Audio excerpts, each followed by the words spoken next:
Nick, you're stupid. Counting all these racks, money so long. I told her goodbye. YouTube, what the hell going on? It's your boy Rex here, and today we gonna react to how Snitch became Rap 2023 MVP. Yes, Gunna was definitely the MVP. He was in my rap too. I listened to him right behind The Weeknd. I listened to a lot of Gunna, but even before he was locked up, I was listening to Gunna for a while, a good little while. But this last album definitely was the best album of 2023. I don't hear nothing about no Uzi Verzi. I ain't what I want to hear. Some of his songs were nice. I like Shinsuke Nakamura. Some of it was good, some of it was nice, but not my feeling. But Gunna, yeah. I don't think Gunna snitched. I think he did what was needed to do to get the situation, to make the situation better. How making it better? Both of y'all can't be locked up and nobody making no money. Somebody got to make some money. You feel? Somebody got to make some money. I don't live by the street code. Hey, but it is what it is. But people, I don't think people now, I ain't gonna say that. I can't say that because I don't know. But for him to be charged number one, people really don't care. They probably talk and say they do. Oh, he a snitch, we ain't gonna listen to him. But shit, that man was number one, and his show at the Barclays Arena was like packed. I watched that live shit about 2-3 times. So that shit was packed and that shit was live. So hey, it is what it is. You like it, you don't, you don't. But if you don't listen to him, don't listen to him. Just that simple. But I'm gonna continue listening to him. Anyway, let's hop to the video, see how he became 2023 MVP. Just a year ago, Gunna was sitting in a jail cell. Today, after snitching, he cemented himself as the MVP of hip-hop for this year. This may seem like a bold statement to make, but think about it. The last person that told was 6ix9ine, and his career would need a band card like Now 6ix9ine is doing what? He doing like Spanish rap or Latino rap, whatever he doing over there. He's big over there. He got a market. He be on live, still having his view. Like I catch it sometime, but 6ix9ine didn't take a hit. Honestly, to me he did. Over here he probably did, but over there he probably still the man. Wants the Reborn to bring it back to life. Gunna feels like he's not only doing better numbers than ever before, has better perception in the fans' eyes than ever before, but he's also done it all by himself, which is something that he has never done before. Let's take a quick rewind to just always do features. January 2022 in particular. Gunna was at his peak. DS Forever was one of the biggest album rollouts and best album rollouts of the year, with the massively popular Pushin' P phrase as well as the song. The album selling 150K. Pushin' P. We pushing positivity, baby. We gonna push some positivity, you feel me? That would Push P stand for push positivity. And everyone loved it. He had a song with Drake, P Power with over 250 million streams to date. Going crazy. Just a couple of months later, that May, the RICO indictment on YSL came out and Gunna turned himself in. And they were stuck in jail. Bond denied multiple times. And while the hype around YSL was the highest it had ever been, there was opportunity cost for Gunna. When you have the momentum he had after DS Forever, you have to stay outside, be seen, collaborate, tour. But all that had come to a close with no exact date or even idea of when or if Gunna, from the outside looking in, Gunna didn't seem like he was involved in that stuff. He was more the face, the outside person. They probably had a bunch of stuff going on back, but I don't think Gunna was involved. I think he was just up front, making music, doing his thing, making the money, making all the good money. That's why I feel like if both of them were locked up, well, nobody be able to make no money. Can't nobody take care of the family if both of us locked up. But when he came out, I'm quite sure Gunna doing the right thing. Cause I don't think I think Young Thug even shouted him out, and Gunna shouted Young Thug out. So I think they probably doing the right thing. They looking at the bigger picture. Family can't eat if both of us in jail. he would be free. That was until he decided to take the Alford plea that got him released and out of jail or any risk of prison for the YSL RICO case. This is what people called snitching. In particular, this exact video clip. And you have personal knowledge that members or associates of YSL I did see this. crimes in furtherance of the gang. The Alford plea, to give more context, is when a defendant can plead guilty to a charge while personally maintaining their innocence. Gunna states publicly that he has not given any information to the prosecutors and will not be aiding in their investigation. Immediately, But many he of the didn't fans were snitch. split. It was 50-50 that he snitched or that he didn't, and that people needed to wait for what Young Thug had to say. The industry didn't say much either, for a long time, but slowly people began to distance themselves from Gunna. Young Thug's family members showed their disapproval, and Young Thug himself couldn't say something because he's fighting for his freedom and could be considered tampering or any number of other charges they could stick on him. Gunna was quiet for months. He came out with a BBL girl. His previous girlfriend Chloe Bailey had abandoned him when he got locked Oh my God, bro. That man said he came out with a BBL girl. She look like DDG girl. I don't know her name. I really don't. But she look like her. I want to call her a We mermaid. had no idea what was going to happen. Was Gunna going to do an interview? Was he going to release a song addressing things? Was he going to just try and drop hits and pretend like nothing happened? Things were quiet for 5 months until he dropped his first music video and song since release, Bread and Butter, where he would finally speak on everything that happened with bars like, yeah, I'm right back and I lost mad commas. I've been down bad inside a dark tunnel. F them boys, I found out who my real partners and who was only with me because I had dollars. Because I had dollars. Gunna for sure lost a ton of friends or people in the industry while they were waiting on the supposed temperature check from the rest And that's of the industry. crazy. Majority of everybody turned on him. Not everybody. But that man went number one. Quickly. I'm talking about quick without nobody. Everyone wanted him on a feature just the 2 years prior, though. And now he was going to see how real those friends Gunna he had were. Gunna feature was like a Sway Lee feature.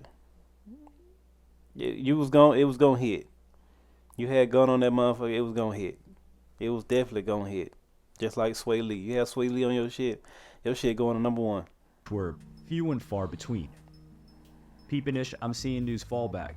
You hoes got me as a topic of the chat. You switched on me when you know you in business with a rat, and the boy that's like your brother ain't nobody speak on that. This was one of the most interesting reflections and call-outs on this song and album overall.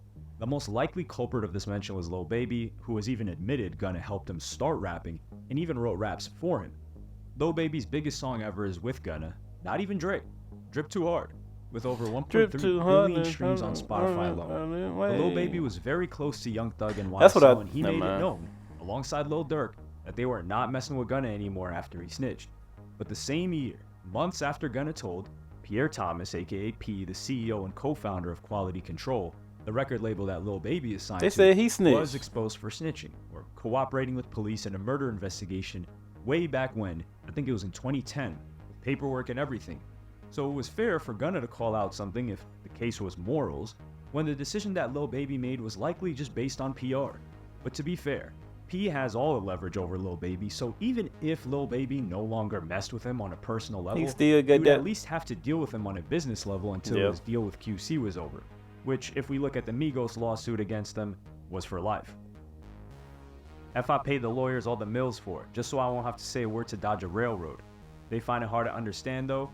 Never gave no statement or agree to take no stand on him. On whatever you want, trust me, I'ma stand on it. Lawyers and the DA did some sneaky stuff, I fell for it. Gunna tried to save it with this verse, but come on. We saw the exact video. Pretending like he got duped by some lawyers when he ended up with his freedom is hilarious, but Bread and Butter would peak at number 48 on the Hot 100 without much support from other rappers in the industry that would previously support his music. But to be fair, the song wasn't a hit. It was a great delivery. It was a great song. Enjoyed it. Hell, even the people who cared about the snitching thought it was great too. So he delivered on his first song back, but now it was time for the album. Album went crazy. Gunna would release A Gift and a Curse on June 16, 2023, with a song that would take off more than all the others, F You Mean, which was oddly similar to The Box. That shit was going crazy. Ad-lib or sound that Dan near tattooed the song. That song go crazy. Other than that, they didn't sound anything alike. That song would become Gunna's highest charting solo song by a mile, peaking at number 4 on the Hot 100 and staying on the charts for 26 weeks and still in the top 50. It was arguably the song of the summer. The album itself was great. Even Gunna haters thought it was amazing. Gunna came with not only his usual assortment of different flows, and he's definitely the rapper in the mainstream industry, at least right now, with the biggest. Gunna got his own flow. That's what I like about him. Gunna got his own. He don't sound like nobody but Gunna. But it's crazy he did write for Lil Baby, and everybody felt like when Lil Baby and Gunna fell off, Baby fell off. I think Baby, I don't know. But I feel like Baby is just in that twine of cause Baby was up here. Even when was Gunna, I think Gunna was even in jail. Baby was still going a little hard. But after Gunna got out, Baby just kind of disappeared. Like he taking a break or something, or trying to get his mind together. I hope he come back. I like Lil Baby music. I like Lil Baby. Lil Baby chill. Like I said, I like people that's chill and out the way. Lil Baby chill and out the way. Pull out at any time. But we also finally got some substance out of Gunna. Think about it. The majority of the time we heard Gunna music, his life was good. He was making money, getting chicks, doing drugs, and smoking weed. Then And we some just heard him have flexing. But for the first time in a very long time, he had to sit in a cage for months, then sit in a golden cage when he was free, out of sight of the majority of people for a couple of months while preparing for his next moves. This was done alone, without the love and adoration of both fans and his nobody, previous no friends and peers. rappers. This cultivated the perfect formula for us to finally hear if there was a person capable of self-reflection in Gunna's head, and he delivered. Now, did the sales of the album do outstandingly well? First week, no, not really. Did 85,000 units, which is just a bit over half of the previous album sales. Some say there is no excuse since this was the comeback album, so everyone was going to check it out. But the thing that's more important than the first week is the longevity. The success of Fuck You Mean helped the album perform well week after week. Then I wonder there was when the- they say album sale, do they mean like not streaming, but like people buying the album? Because people still buy album. That's crazy. Like digitally, not going to the store and buy an album. But people still buy album digitally. Where you even buy an album at digitally? I don't even know. Cause I got Spotify, so I know they ain't talking. I don't know. performance aspect. Gunna would do an arena show in the Barclays Center with a massive Yeah, show that for that his shit was album crazy. performance, and he never did anything this big on his own ever before. He On top did of the that, whole just look at this thing. footage. One of the recurring memes about Gunna was how much he ate, how fat he was, and how oddly he fit in his Hey, high designer clothes. And Look, he got out of jail. He got live. People like he on drugs. People say that man on drugs. We got live. You can't win. You just can't win for losing. When you're big, they gonna talk about you need to lose weight, and then when you lose weight, they gonna say that boy on drugs. That boy on drugs. Something's wrong with him. Why is he so little? Just like Gucci Man. When he was big, Gucci Man is big motherfucker, and then he got lit. Oh, he a clone. He on drugs. Look at his teeth. Like damn, you can't win for losing. now he was in great shape and lean. He was just catching W after W after W. But that's not enough for me to just give him MVP. He also hasn't really taken any career L's, even minor ones this year. He was the underdog of the year and came back with no support, no features, brute forcing his way back to the top with great music, and the narrative around him now is shifted. Yeah, there are still some people that, they have the issue with the snitching thing. Most probably still believe he's a snitch, but they don't care. They're fans of They him, don't the music. care. The narrative isn't even about the snitching anymore. It's about how good his music is and how they're excited to hear what he drops next. One of those songs he experimented with this year was Afrobeats on the song This Year with Victor Thompson, the remix. And although I don't feel like Gunna really added much to the song, and I would have probably preferred it without him, I wouldn't have ever heard about it if he didn't appear on it. Yet it was expanding his reach and out of his comfort zone, which is something I would like to see more of. And disregarding my opinion, a ton of people liked it as well. Unfortunately, though, what I believe makes Gunna's year of success even more impressive is how the narrative completely shifted around Lil Baby. Lil Baby dropped an album last October, which And did go number Gunna one album and did sold way better. really well, but it was received poorly. Yeah. The song Hey should have never left the studio, and many people Damn. thought the album was mid at best. But that's something you can recover from, right? Well, it depends.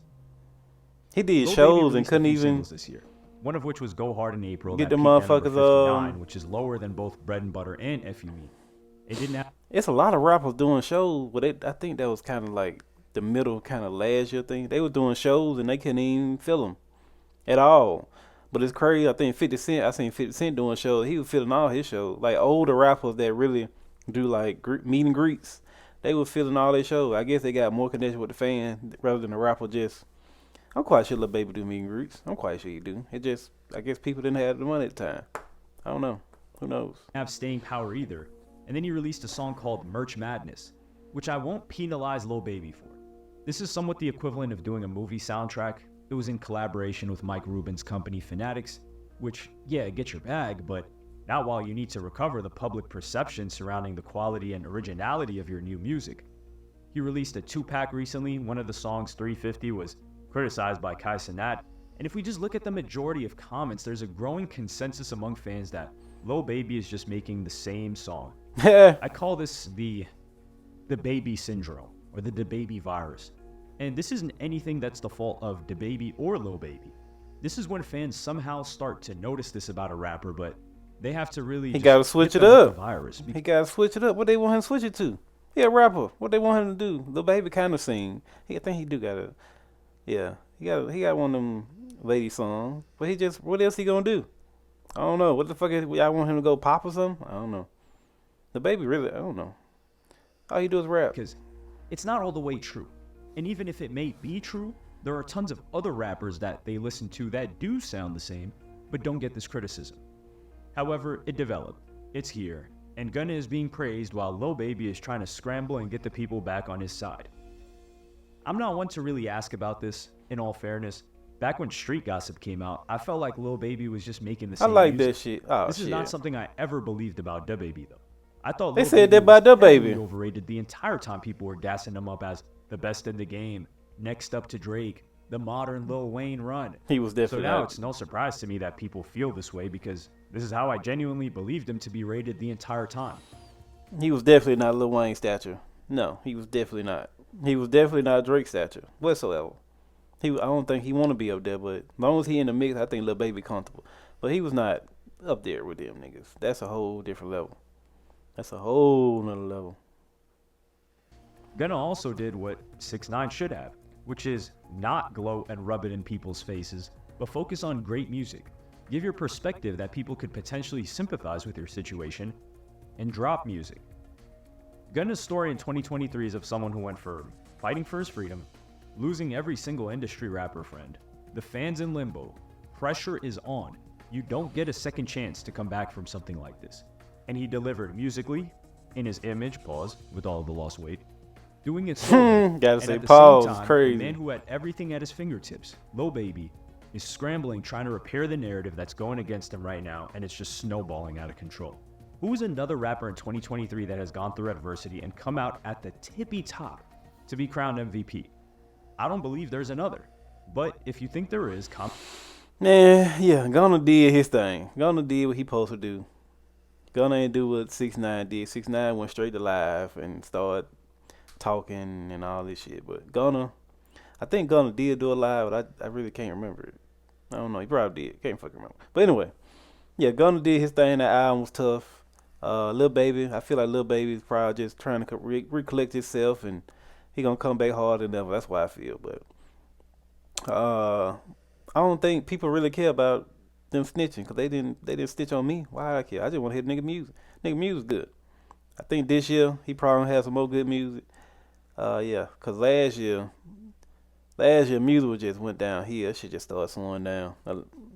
I want to listen to some new rappers or new up and coming rappers, but it is what it is. Hopefully he drops some heat this year. Hopefully he do a tour. He probably tour this year, cause that album is still hot. It's still up there. So, hey, just gotta grind. That's all you gotta do. But anyway, like the video, like, comment, subscribe, share. Peace.